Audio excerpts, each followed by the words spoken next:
자, 슈퍼위크 청문회 3일 동안 끝났습니다. 까도 계속 의혹이 나오는 사람이 한 명 있지요. 바로 송영무 국방부 장관 후보자인데요. 이번에는요, 송영무 후보자가 과거에 해군 동기의 음주운전 사실을 무마해주는 대가로 금품이 오고 간 그런 정황이 또 드러났습니다. 어떻게 된 일인지 직접 들어보겠습니다. 새벽 5시에 저희 집으로 자고 있는데 전화가 와가지고 어떻게 좀 일로 꼭 오라고 좀 와서 좀 도와달라고 집에서 그저 음주 얼마 되지도 않았어요. 한 달 정도 됐을까 정신 못 차리고 내가 갔을 때보다 술 냄새가 풍겼었어. 나중에 그 후배한테서 전화가 왔는데 일 처리가 되고 난 다음에 경찰관들은 전체 입을 다 막아야 된대요. 그 입을 다 막아야 되기 때문에 얼마 금액을 요구해가지고 그걸 다 입을 봉한 모양이더라고요. 네, 자, 이 전역한 원사의 증언에 대해서 송영무 후보자 인사청문회 자리에서 이렇게 해명을 했습니다. 들어보시죠. 그리고 노량진 건에 대해서도 무슨 사전 무마 청탁을 했다 이렇게 단정을 하시는데 저는 사전 무마 청탁을 한 적이 없습니다. 자, 제보자는 명확하게 사실을 기억하고 제보를 했고 송영무 후보자는 나는 그런 적이 없다라고 얘기를 합니다. 두 사람 중 하나는 분명히 거짓말하는 건데요. 이 사건을 한번 다시 설명을 해주시죠. 네, 아까 말씀하신 대로 결국 둘 중에 한 명은 거짓말을 하고 있다라고밖에 볼 수가 없는 상황이긴 합니다. 그런데 지금 저게 그러니까 20년도 더 된 일이거든요. 1991년 7월에 이제 노량진역 인근 파출소에서 벌어진 일이라고 이제 주장을 하는 건데 당시에 이제 술을 많이 마셨던 송영무 후보자와 송영무 후보자의 동기 이 두 분이 음주운전이 적발이 돼서 파출소까지 갔고 그래서 이 파출소에서 사건을 무마하기 위해서 당시에 경찰관의 초등학교 선후배 사이였던 P씨, 그러니까 아까 방금 목소리가 나왔던 예비역 해군 원사에게 사건 무마를 종용한 거다. 네. 이제 이런 주장인데 글쎄요. 사실 이 사실관계가 얼마나 입증이 될 수 있을지는 굉장히 어려울 것 같습니다. 근데 다만 여기서 꼭 짚고 넘어가야 될 점은 지금 송영무 후보자 같은 경우는 이미 앞서서 본인이 음주운전에 한번 적발이 됐었거든요. 근데 물론 어떤 사회적 그때 당시의 분위기를 무시할 수는 없겠지만 그래도 어쨌든 술이 만취가 돼서 동기와 같이 음주운전을 했고 또 실제로 적발이 됐다면 본인이 운전하지 않았더라도 이것만으로도 약간 좀 도덕성에 문제가 있지 않겠느냐 이제 이런 의견도 나오고 있습니다. 네.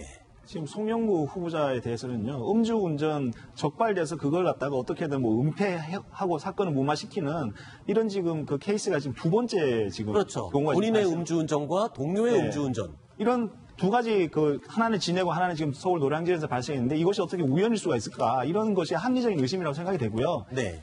지금 이게 어떻게 수십 년 전 일이라서 입증이 되느냐 안 되느냐 지금 이렇게 지금 얘기가 흘러가는 것 같은데 저는 이렇게 생각합니다. 이런 정도의 사안이면 우리가 입증하는 게 아니고 네. 송영무 후보자가 본인의 결백을 입증해야 됩니다. 아하. 그래서 본인이 그걸 입증하지 못하면 국방장관으로서는 좀 부적격하지 않느냐 이런 네. 생각이 좀 듭니다. 자, 이 둘 중 하나는 분명히 거짓말을 하는 것은 분명한데요. 일단 송영무 후보자가 자기는 그런 적이 없다, 자신은 그런 적이 없다고 결코 아니다라고 부인하고 있기 때문에 이에 대해서 김학용 의원이 직접 본인이 확인했다면서 주장을 했습니다. 들어보시죠. 제보자에 따르면 그 당시 50만 원 이상에서 100만 원 정도인데 26년에 대해서 자기가 기억을 못하겠다. 다만 50만 원 이상 받고 그것을 무마했고 그러한 내용을 경찰 후배가 전화를 와가지고 이야기했다. 이런 얘기는 확인을 했습니다. 자, 이렇게 강하게 의혹들이 여러 번 제기되고 있는데 정작 송영무 후보자는 이 사건, 노량진 음주운전 무마 사건에 대해서는 지금 입장을 내놓지 않고 있어요. 특별하게. 그 네, 아까 보신 정도의 딱 해명이 끝입니다. 그러니까 네. 나는 절대로 돈을 주고 사건 청탁을 무마한 적 없다. 이렇게만 얘기를 하고 있는데 아까 말씀하신 대로 이 사건 같은 경우는 어떻게 보면 굉장히 국민적인 그 비판을 받을 수 있는 사안이기 때문에 네. 조금 더 송영무 후보자가 본인의 결백을 입증하기 위해서 적극적으로 나서야 되지 않겠느냐. 네. 이제 이런 지적들이 지금 나오고 있는 것 같습니다. 네. 저거 사실요, 송영무 후보자고 해서 원사 P씨 대지라면 끝나요, 검찰에서. 그렇지 않습니까? 그거 아니라고 대지신문은- 얘기하는 네? 상황에서요. 그러니까요. 네. 서로 말이 갈리면 제일 많이 하는 수사기관 대지신문인 거잖아요. 네. 어제 이제 송영무 후보자 저 인사청문회에서 이철희 의원이 그런 얘기 한번 했었죠. 이거 송영무 음해 세력이 후보자의 얘기하시는 거죠? 저 국방 개혁에 반대하는 음해 세력이 있는 것 그런 것 같습니다. 얘기했습니다. 뭐 있을 수도 있을 겁니다. 네. 뭐 모든 개혁에는 반개혁적이 있으니까 하나만 물어볼게요. 예비역 원사가 반개혁적일까요? 국방 개혁을 반대하는 사람일까요? 장군 출신도 아니고 원사 출신 이미 은퇴한 사람인데 네. 그렇지 그러니까 않습니까? 제보의 동기 자체가 그렇죠. 예. 그러니까 저 말로 신빙성도 물론 우리가 잘 따져봐야 되겠지만 네. 저런 제보가 있을 때는 첫 번째 하는 게 이 사람이 왜 했을까? 네. 정말 누구를 음해하기 위해서 한 걸까? 해서 얻는 게 뭐지? 이걸 생각해봐야 되거든요.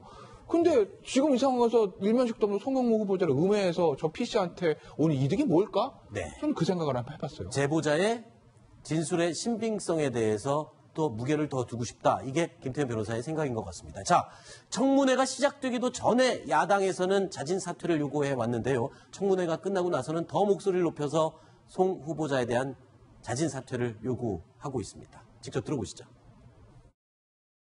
인사가 만사라는 점에서 잘못된 인사는 결국 국정 실패로 이어질 것이 뻔하기 때문에 그런 인사에 대해서는 단호히 반대할 것입니다.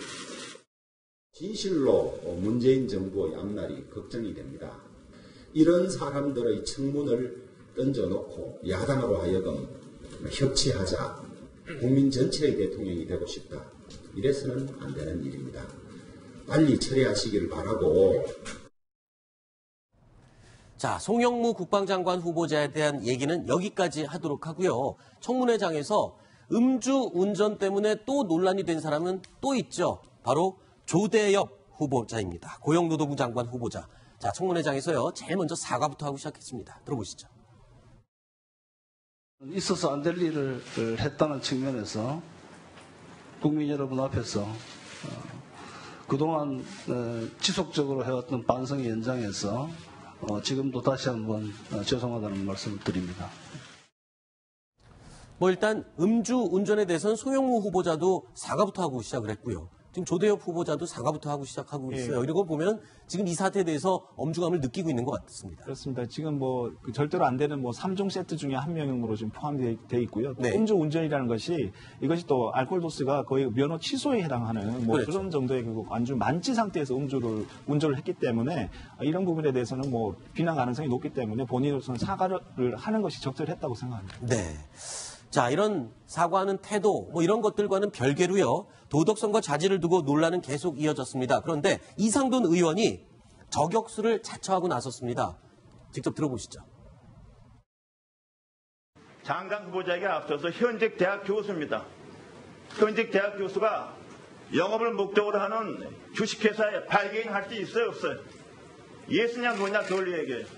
그 규정은 당시에는 사실 제가 몰랐었습니다. 그거 모르면 대학 교수 자격 있어요, 없어요? 사회이사 문제는 10여 년 전에 큰 문제가 돼가지고 온 대학들이 다 승인하게 돼 있습니다. 그리고 정부가 위원을 임명할 때에도 사회이사 그거 딱딱 확인합니다. 전적으로 그거 모르면 교수 모르면 교수가 아니야. 그만둬! 무슨 장관을 합니까? 교수도 못 되는데. 네, 굉장히 격하게 지금 공격을 하고 있는데, 근데요, 이 야당 의원들 입장은 그겁니다. 인감을 넘겨줬고, 이 넘겨줬는데도 이사로 등재된 사실을 몰랐다는 것 자체가 말이 안 되고, 아니면 나도 모르게 인감을 어떻게 남에게 넘겨주겠냐. 되게 친절하신 분이신데요. 막 인감 주고 막 그러니까. 그렇죠. 인감을 아무한테나 주면 안 되는 거잖아요, 사실은. 그러니까 이게 이 해명에 대해서 그러니까 지금 보수 야당을 비롯해서 심지어는 정의당에서도 지금 이거는 해명이 좀 이상하다. 네. 오늘도 청문회장에서 이제 정의당 이정미 의원이 부모 자식한테도 인감을 그렇게 안 준다. 네. 이렇게 지적할 정도로 어떻게 보면은 약간 해명에 좀 구멍이 많지 않느냐. 이제 이런 지적이 많은 것 같습니다. 네. 자, 조대엽 후보자 여러 가지 또 도덕성 검증 논란이 계속 이어졌었는데요. 자, 이 두 사람 송영무 조대엽 후보뿐만 아니라 김상곤 교육부 장관 후보자에 대한 청문회에서도 굉장히 논란이 컸습니다. 여야 의원들의 고성이 오고 갔었는데요. 어떤 내용이었는지 영상으로 보시겠습니다. 네, 저희가 지금 국민들과 교육부의 수장을 청문하는 자리입니다. 운동경기장이 아니지 않습니까?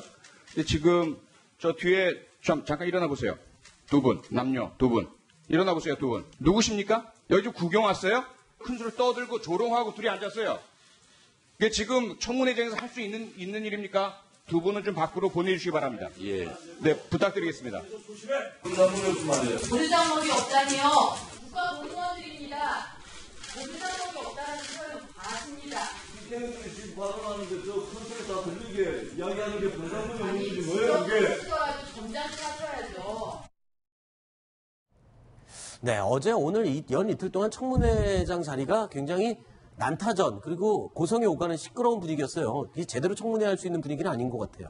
정말 교문위가 정말 보면은 참 바람잘 날 없습니다. 네. 교문위에 특히 지금 자유한국당의 소위 전투력이 높은 분들이 굉장히 많습니다. 네. 이장우 의원이랄지 이은재 의원이랄지 방금 아까 저 문제가 있던 게 지금 한선교 의원 뒤편에 앉아있던 한선교 의원실 보좌진들인데 이제 저런 어떤 에피소드까지 생기는 게 매번 교문입니다.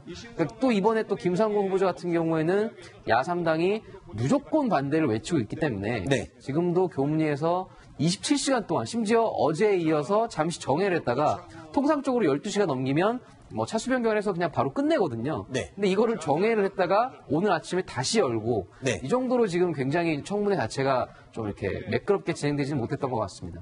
네.